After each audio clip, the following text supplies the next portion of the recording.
Hello everyone, welcome to another episode of TCG Talk, back today with another video. And in today's video, I'm going to be giving my initial impressions of some of the spoilers released today, mainly focusing on the Necromancer class. I know we had like one big Ranger legendary, and we'll do that in a different video. Today's going to be focusing on Gravy Bones, their kit, and some of the cards that might pertain to it outside of just like the obvious allies. Kind of talk about our initial impressions of it and, just generate some excitement, and I can get your thoughts on it as well. So if you're new to the channel, welcome. Thank you so much for stopping by. Hopefully enjoy your stay. If you're a long-standing supporter, thank you so much as always. Feel free to check out everything down below. I have a creator worksheet with a bunch of creators on it, some that were tied to the spoiler season. Definitely also go to Fabre.net and check out their spoilers. Fabre has a cool spoiler schedule page where you can get the direct links of the creators and kind of go from there. But we'll get right into it. I wanted to set the stage really fast. I wanted to bring up two cards really quickly before we get into the new ones that kind of, some of the question marks we had for Gravy Bones going into this. Gravy Bones is Necromancer, brand new class. No card pool at all for it. I mean, people have been theorizing some fun blues or fun cards like maybe we'll be able to use in Necromancer, but overall we're a clean slate here, right? And so my first question was, how is Gravy Bones going to differ, or is it going to differ? It obviously will. How is it going to differ from other board state-based heroes? We've had Dromai, Enigma, Prism, and my first cynical question was, is Gravy Bones going to pay for the sins of illusions in a way, right? Like LSS has had a lot of learnings from a lot of different iterations of those heroes, and are they kind of taking what they've learned from some of those go wide board state heroes that can be very polarizing and putting those learnings into Gravy Bones? And I think they are, honestly. So that was kind of my first thing, is how are we going to, once these allies start rolling out, once these cards start rolling out, is this going to be okay, we're trying to cheat out 2 to 3 allies at a time and then force our opponent to deal with it like a Dromai? Or is this going to be like a big dragon Dromai? Or maybe, like an Aura Prism build where it's one aura that we force you to deal with. Obviously, Prism was a little bit different because of Phantasm or Spectre. But regardless, how is that going to differ? So one of the biggest things with the allies, and this is the last thing I'll say before we get into new cards, is, and something I have to hold back myself, is yes, there is a cold math value for these allies, right? Like if an ally costs 2 to play and you swing with it for 4 and then it has 3 health, right? You're essentially doing a 2 for 4 that then your opponent has to attack 3 into, so it's a 7 value play or whatever the case may be, right? However you want to do the math.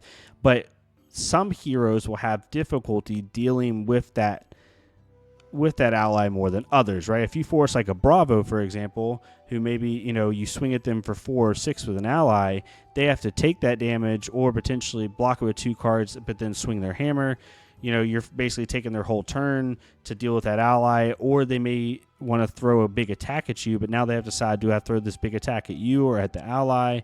And so you start to get this intrinsic value against some decks that struggle with board state, which most people know, but it's just something you have to think about if you're not used to these heroes. The other thing with, and I'll bring up Compass of Sunken Depths here just to kind of talk about it, is are these allies going to go again pretty easily? Because they don't block. That's the biggest thing about this hero that's different than other one. Not different, but that it's a new question you have to answer. Is like Prism had stuff that couldn't block, and Enigma had stuff that couldn't block, but they also could instant speed things in on your turn and punish you for making the wrong decision very easily, right? Gravy Bones, at least at first glance, doesn't seem to have that. You can do some crazy stuff with his hero ability, but it seems like it's going to be a little bit more harder to do. So running all these non-blocks in your deck, how many are you going to run? How is that going to work? Are you going to be able to give them go again pretty easy? How do you manage that? And that's going to be the fun puzzle that we're going to have to deal with. But we'll get into the new cards. We'll stop rambling there. We have Chowder, Hardy Cook, and Limpet Hopalong. These are 2 really sick marvels. Chowder has such an interesting artwork. It's not my personal taste, but it's not saying it's bad at all. It's got a watercolory look, almost like, this underwater ephemeral look to it.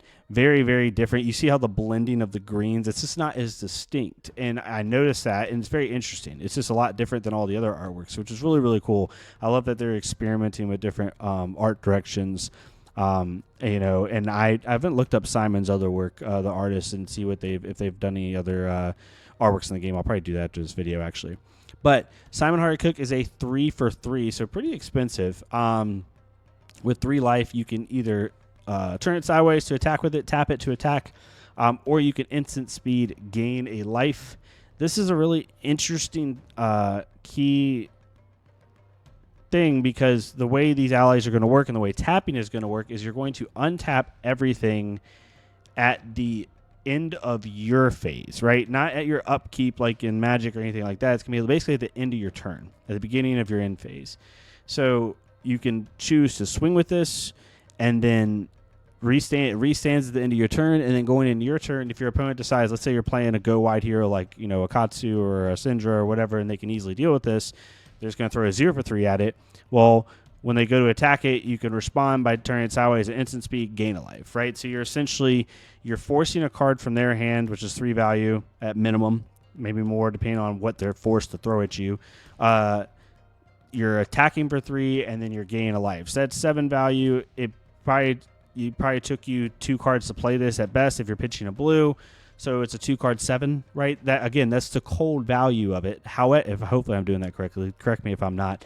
But depending on how your opponent is, like if you're playing like, a 1 action point, I'll just put it that way, a 1 action point hero, or a hero that has to really use their action points decisively, this could be a very annoying card.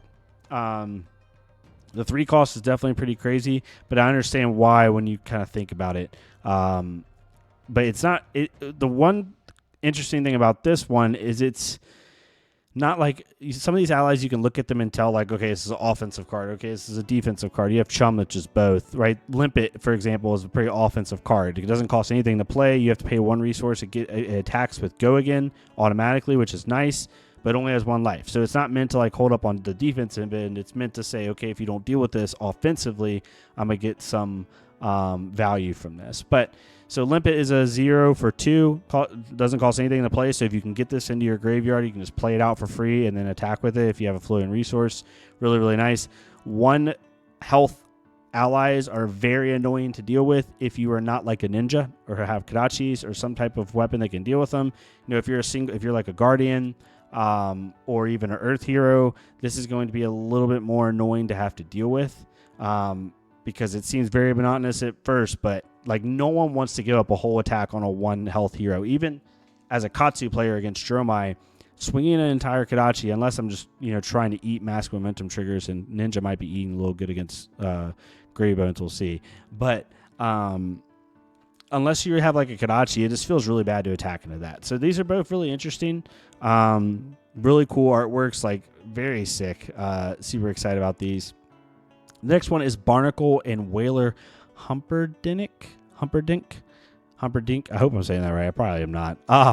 Barnacle is a 2-cost 4-attack ally. You can attack with it. Has 3 health, so it's a 2-for-4. Essentially, this is a 2-card 7 at a minimum. Right? It's because you're paying 2 for it. Attack for swing with it because it gets Go Again with your offhand. And then they have to attack 3 into it. So essentially you're getting 7 value off of 2 cards. There's ways to cheat that, right? We're already seeing that, and we'll talk about that in a little bit. But really cool card, just pretty standard, it seems like, right? Just a 2-for-4. Whaler is really cool. This is the big boy, right? This is a 6-cost ally that swings for 11 if you pay 6 resources into it, and it's 7 in order to kill it. This is insane. So, like, there's pretty much, unless, like, the only way I could see you playing this, you would need a 5-card hand, right? Like, this is, because you can just play this from your hand. You don't have to play it from grave, but you could. If you got this in grave, you spend 2 blues to play it, and maybe you have a 4-blue hand and 2 blues to swing with it for 11. This, if you can somehow, and I'm sure people will figure it out, get a way to swing this, on the same turn, or like just, this is a good tempo swinger because your opponent, it's similar to like a Crippling Crush, or like not even similar to Crippling Crush. It's really not.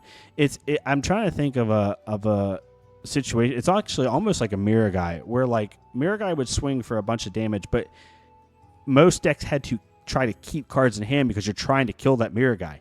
The Whaler has the same issue. You're swinging at them for 11, but if they just block with 3 cards, and they have a 4-card hand, they're not going to be able to swing 7 back at you to kill Whaler. And at that point, if you can keep Whaler on the turn even one more turn and find out a way to give it Go Again with like Flying High, or like a different card that gives it Go Again, you're just going to start smoking your opponent. I see this being a it's very costly, but one, you could play yourself a 5-card hand. It seems like pretty easily. You could use cards like Chart the High Seas, which we'll talk about here in a second, to do it. There's ways around cheating this out and swinging with it, and I think it's going to be a very big tempo swinger. This is the one I'm most excited about from like a competitive standpoint, to see how you can like really swing the game with it. Next one is Tip the Barkeep, and I put Gold Kiss Rum beside it because it mentions it. Create a Gold Kiss Rum token. You may give a gold token you control to another hero. If you do, put this on the bottom of its owner's deck. So it works as a blue block 3 for Gravy Bones that costs nothing to play. So it turns on his ability because it immediately goes to graveyard, right? Non-attack actions. Go to graveyard. Create a Gold Kiss Rum, which says instant tap your hero, destroy this. Your next action this turn gets go again. Your hero cannot untap this turn unless they are a pirate, is how I'm reading that. So your next action this turn gets go again. I don't think, it will not. It will work. So it will work for your allies. So I guess this is another way to give your ally attacks go again. Hopefully I'm interpreting that right. Like you create this Gold Kiss Rum. Your next action this turn gets go again. These are pirate Necromancer action allies. Maybe that's the reason for that. So be able to play this, even get 1 or 2 of these on the field, and then have a really go wide turn if your opponent decides not to deal with some of your allies. It can be really good. It's a zero cost block 3 blue that turns on your hero ability. Seems really solid to me. Then we have Loan Shark. Loan Shark was spoiled by 3 flow, and they always do such a funny job on their videos. I loved it. The freaking hairless cat was insane. Go again when this enters the arena. Oh wait, does Tip the Barkeep go in? It does. Okay. Loan Shark has go again when this enters the arena. Create 2 gold tokens, which is a pretty big deal. At the beginning of your end phase, if you haven't created or stolen a gold this turn, destroy this. Lose 2 life unless you discard a card. You're probably almost always going to pick the 2 life unless you're in game. If you can keep creating gold, this is just pretty nuts, right? Like this, it's a 0 cost block 3 go again that gives you 2 gold, which in this game seems like it's going to be a really big deal. So that's a way to cheat out resources over time. You also have Chart the High Seas, which is an older card, but I wanted to bring it up because Chart the High Seas is starting to look even more insane every time you look at it now. Look at the top 2 cards of your deck. You may pitch a blue card from among them, put the rest in your graveyard, create a gold token for each yellow card put in your graveyard this way. So this turns on Gravy Bones, and let's just say, for argument's sake, you find a Tip the Barkeep and you find Barnacle, right? Barnacle will go into your grave. You've now put a blue in your grave because of Chart the High Seas. You gain 3 resources from Tip the Barkeep, and now you can play Barnacle and then swing with it. That's pretty impactful, right? Like that's a 1 card. If they have to attack it next turn, it's a 1 card 7 for basically 0 resources, and it shouldn't be that hard to get this off or be decently consistent. If you are running like a yellow-blue deck, maybe not. But at the worst, like you may pitch a blue card from among them, put the rest in your graveyard. Even if you burn a card, you potentially still gain 3 resources for something else. But at any rate, like it's looking even more overrate the more we think about it. And then we have Portside Exchange. Rigor Mortis is an old card. But Portside Exchange, discard a card, then draw a card. If a yellow card is discarded this way, create a gold token. So this is a really cool card in Gravy Bones because it turns on Gravy Bones' hero ability, because Portside Exchange will go into grave, but also could be a way for you to find a Watery Grave card and create a gold. So a 0 cost blue block 3 that turns on your hero ability, creates gold, and finds you an attack, right? Could be really, really good. Because it's discard a card, then draw a card. So if you have a yellow like Rigor Mortis in your hand, you discard Rigor Mortis, you've played Portside Exchange, so now you can play Rigor Mortis from your grave, and you just drew a card back, replacing Rigor Mortis.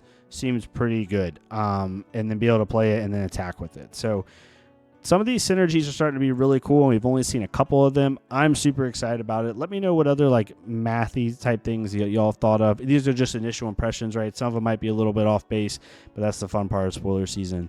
Overall, super excited about Gravy Bones. Already have the Armory deck pre-ordered. I'm interested to see which allies are in the Armory deck. But yeah, if I got anything wrong or said anything wrong, please let me know. It's so easy to do that in spoiler season. I feel for any content creator that tries to do a wrap-up of these cards, because you're trying to say things and be accurate, but also just have fun with it. But yeah, definitely let me know. I'd love to hear your thoughts. But thank y'all so much for listening. If you like this type of content, please leave a like, comment, subscribe. I will be doing another recap tomorrow. We'll gain more spoilers tomorrow. Super excited about it. And yeah, we'll keep talking. But thank y'all so much. Y'all have a great rest of your day, and I'll see y'all next time on TCG Talk.